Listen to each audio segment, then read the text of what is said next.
Hello, I'm Jennifer Engel, and I'm going to be doing a reading today of La Linea by, I need to move my tab up here a little bit, by, I'm going to probably butcher the name, Anne Jaramillo. And this is going to be chapter 1. First, I'm going to read it for fluency, and then we're going to go back and we're going to annotate the text. A lot of times what I'm thinking of, and I teach my students a lot, no matter what we read, we look for who. What was the problem? What was the conflict? What was the tone? Was it positive, negative, neutral? Looking for those repeated words and phrases, and looking for the so's and shifts. The so's and the shifts can give us the so what, kind of like the theme or the big idea at the end. Chapter 1. I should have known Elena would find a way to go north. If I kept my eyes open, if I had been paying any attention at all, I might have seen what she was up to. After all, I dreamt about crossing La Linea for years. Why should my sister be any different? But it was my 15th birthday, and Elena was the last thing on my mind. I opened one eye and I looked down at a wooden crate at the foot of my bed. Abuelita always left something for me to open, and I always knew what would be inside. I'm not even going to attempt to pronounce these because I'm not Hispanic and hablo un poquito español, so I'm going to skip the Spanish parts unless I absolutely know them. Something useful. Oh, but one thing that I do want to say is, she embeds these beautiful Spanish words and language throughout the story, but she always gives us context clues as to what they mean. So even if I don't know what these words are, and this is a great reading strategy for any vocabulary that you might not know what it is, you look for those context clues. So even if I don't know what this is, I know that they are useful items. Sorry, I did need to just kind of talk about that before I keep going. Something my grandma couldn't afford. Something I needed. Something I didn't want. But there was nothing. No present. Nada. I rubbed my eyes and checked again. Nope, nothing. Not even the usual pair of underpants this year? Of course, there was never enough money for a gift I didn't need. But any small thing would be okay. I rolled over and covered my head with my blanket. What I wanted was a pair of jeans, like the ones I saw Juanito wearing last week. They weren't like the pants that I wore to work on the ranchero every day, the knees patched and darned by Abuelita, frayed at the bottom. The jeans I wanted were bigger and looser and hung low. They got frayed because you let them drag on the ground and you stepped on them on purpose, just because you could, because it didn't matter if they wore out or not. But what I really wanted couldn't be wrapped up in a package. It cost thousands and thousands, and only Papa could give it to me. And he was thousands and thousands of kilometers away. What could I remember about Papa? I thought I could remember sitting on his lap as he read aloud to me when I was still little enough to sit on his lap. I liked the faint scent of the hair oil, the clove gum that he chewed to cover up the cigarette smoke that he smoked behind. Oh, sorry about that. My mama's back. I liked the slow, careful way he pronounced each word, and how his mustache curved up when he read a line that he enjoyed. Abuelita made sure I didn't forget the important things about Papa. Every chance she got, she told the story of how he educated himself, how he went to school only to the 4th grade. After that, the government closed La Palma in San Juanito, and he had to work on Abuelo's ranchero, anyway, to help his family. He herded the goats and watered the corn with a book in one hand, and he still did more work than anyone else, Abuelita always said. In those days, Papa could save a peso here and there. He used the money to buy books. The few he had, he read over and over until he knew the longest passages by heart. I was the firstborn, so Papa should have named me Domingo after himself, and Hablo, I'm not going to butcher these names, and all the Cervanteses as back as far as anyone could remember. But Papa declared that I wouldn't be like him, starting with his name, Miguel Carlos Octavio Pablo de Cervantes, he named me, after the authors he admired. Those were his saints, so those were the names I got. And Papa proclaimed that I would get an education. I would have a good, important job, one where I didn't have to break my back to put a few frijoles y tortillas on the table. Okay, I'm not going to say that one because I don't know that one. That's how Papa put it. I leaned over the side of my bed to pick up the pants that I left on the floor the night before. On top of them laid a plain white envelope. Well, at least I got a card. I sighed. Abuelita loved me. She wished that she could give me more. This year, there had been no money at all. It wasn't her fault. But there was no card inside. No feliz cumpleaños. Okay, I'm not going to say that one. Instead, there was just a small folded note. It had been 6 years, 11 months, and 12 days since I left to go north across La Linea. It is time for you to come. Go see Don Clemente. He will help you. It was signed simply Papa. Papa had never written a note before. He never asked me to see Don Clemente before, and I didn't know until then that he had counted each day since he left, that he numbered them one by one just the way that I did. I'd been waiting for this moment ever since I was 8. Could it be true this time? Finally? For once, I didn't care about a birthday present. If Papa's note was true, my real life was finally beginning. This was day number 1. So, with my students, I'm going to be asking them some right there questions, underline what Miguel's father wants him to do and why, and then also inferring where will Miguel be going and how. But before I get to that, I'd like to go back to the beginning, and I would like to think about who had what problem. I would like to look at the tone. Was it positive? Was it negative? And see if we have any repeated words or phrases. So one of the things that we pick up on right away is the word I, right? And sometimes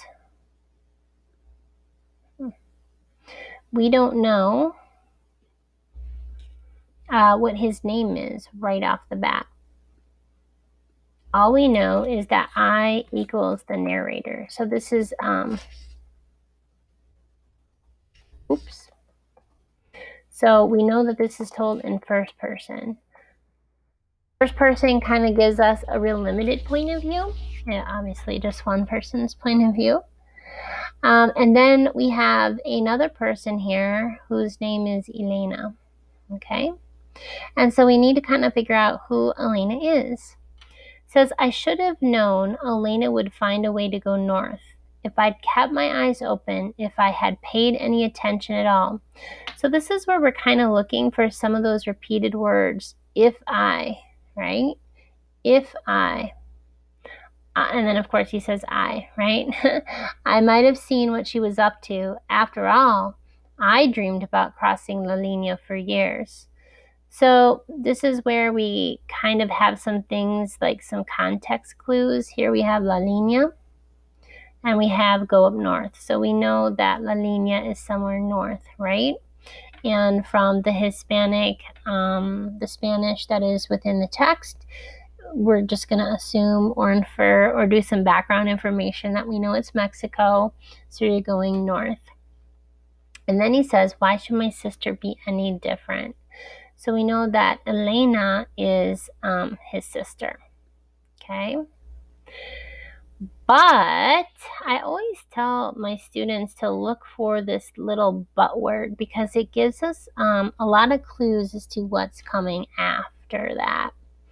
It was my 15th birthday, so we're learning a little bit about the author. He's 15 years old, and Elena was the last thing on my mind. So, one of the things that I actually didn't pick up on, this is the very first time I'm actually reading this story myself. One of the things that I didn't pick up on the first time that I read it, but then I picked up on it the second time I went back and I read it, is that this very first paragraph, this very first paragraph is kind of like, is in present time, I guess you could say.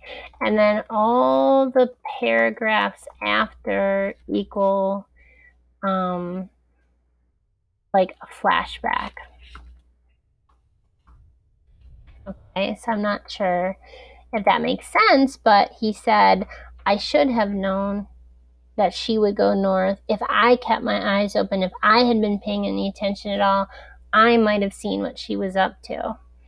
I wanted to go to Linea for years. Why would my sister be any different? But so that little but word is letting us know that's where it's going to shift from present moment to kind of like a flashback until we probably get back to that point where Alenia is finding a way to go north.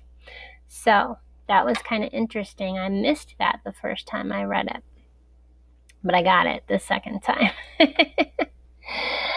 So he says, I open one eye. I'm going to skim and scan now because we've read it once for fluency. And the other thing that we see here is we have abuelita, and hopefully I'm saying that somewhat correctly and not butchering it too badly. Oops, I keep trying to do the highlighting here, but I'm moving it. We know that, again, she does this so beautifully, inserts the Spanish, but always gives context clues. We know that that's the author's grandma. Okay? So here's that little but word again, right? So it's his birthday. Abuelita, his grandma, generally gives him something, but there was no present. There was nothing. So a lot of times when I tell my students to annotate, it could be like, oh, maybe I'll make it in red since it's kind of a problem. I might do like problem 1. Oops, I need to move this in a little bit. His birthday, no present. Okay? We always have to connect everything to problems. So that's one problem. Okay? And then he kind of talks about what he'd rather. Oh, here's another but. Oops, I did it again. And not in the Britney Spears way. Oops. Sorry, I haven't used this program for a while. But then this person says, what I really wanted couldn't be wrapped in a package. It cost thousands and thousands of dollars, and only Papa could give it to me. And he was thousands and thousands of kilometers away. So what I often will do is say, okay, well, what was it? What was it that this author, the narrator, really, really wanted? Okay. And then the narrator starts going into about,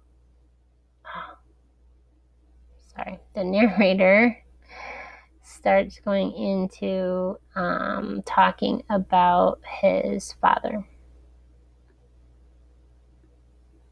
I wanted it to be green. I mean, yellow. All right. And we know that his father is thousands and thousands of kilometers away. So we know that Papa, Dad isn't around. Okay? And so that might be another thing that we annotate or that we look for, like why? Why isn't Dad around? Okay? All right.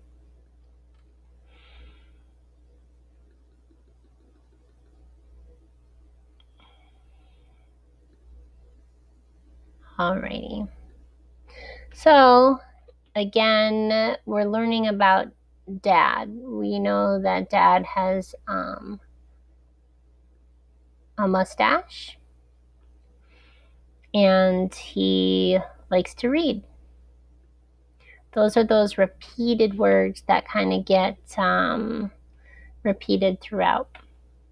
So he knows about his dad, even though he isn't there, because his grandma makes sure that he doesn't forget the important things about him, right? Every chance she got, she tells a story of how he, oh, this is interesting about him. He educated himself. He went to school only to the 4th grade. We learn about him. After that, he had to work on the ranchero, the farm, right, to help his family. And here's that thing, the repeated word, read, similar word, book, right? He used his money for books. The few he had, he read over and over again till he knew the passages by heart. And he loved reading so much, he named him after authors. Okay, now right here it says underline what Miguel's father wants him to do and why. Now it's interesting. He says here about his name. He says, I was the firstborn, and he says, so he should have named me like after my father. And here's that little but word again. But Papa declared I wouldn't be like him. And then you go back into the text and you see he wouldn't have to drop out of school in 4th grade. He wouldn't have to work on the ranch. Okay, that's what he means by that. And down here, it kind of shows you, he said I would get an education, right? Which matches that part of him having to drop out when he was in 4th grade. He said I would have a good, important job rather than having to work on the ranch, which is a lot of hard labor. Matches that other part from above. One where I didn't have to break my back. Okay, and that's how Papa put it. So he's kind of flashing back. He's having this memory of his father. And now we're getting back into the somewhat present time. It kind of goes back and forth in time a little bit. I lean over the side of my bed, and then that's when this like white envelope drops on the floor. Okay. And he's thinking it's a card, right? But here's that little but word again, but there was no card inside. Okay, so that lets us know it's going to go from a card to a what? Well, it tells us there's just a small folded note. Okay, now this is where Papa is. It's been 6 years, 11 months, and 12 days. This is a long time. I'm going to do this in blue just so it's a little bit different. 6 years, 11 months, and 12 days since I left to go north across La Linea. Now here is the important part. It's time for you to come. So go see Don Clemente. He will help you. Okay, and he'd never written a note before. So now we can go back over here, and it said to underline what Miguel's father wants him to do and why. And now we actually know what Miguel's father wants him to do and why. We can say Miguel's father wants him to go to La Linea north, right? And we are going to infer using the context clues that we had about what his dad said Miguel would not be like and what he wants him to do so that Miguel can be educated and have a good job. Okay, so that's what we can kind of infer. Where will Miguel be going? Now here's the how part. We already know that he's going to be going up north. We kind of answered that up here, but we didn't answer the how. So let's answer the how. Oops, I thought I clicked text there. And I don't really want yellow in there. Let's get that blue color. It's kind of nice. Okay. How? We know that he's going to see Don. I don't know how to spell it. Clemente.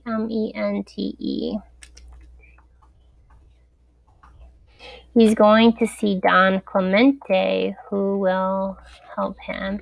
Now, as we start continuing to read the book, as a reader, it's always a good habit to get into asking questions. So now we can say as we read, who is Don Clemente and how will he help Miguel? Okay. I hope you enjoyed this reading of chapter 1. Sorry I couldn't read some of the Spanish, but I'll see you for chapter 2.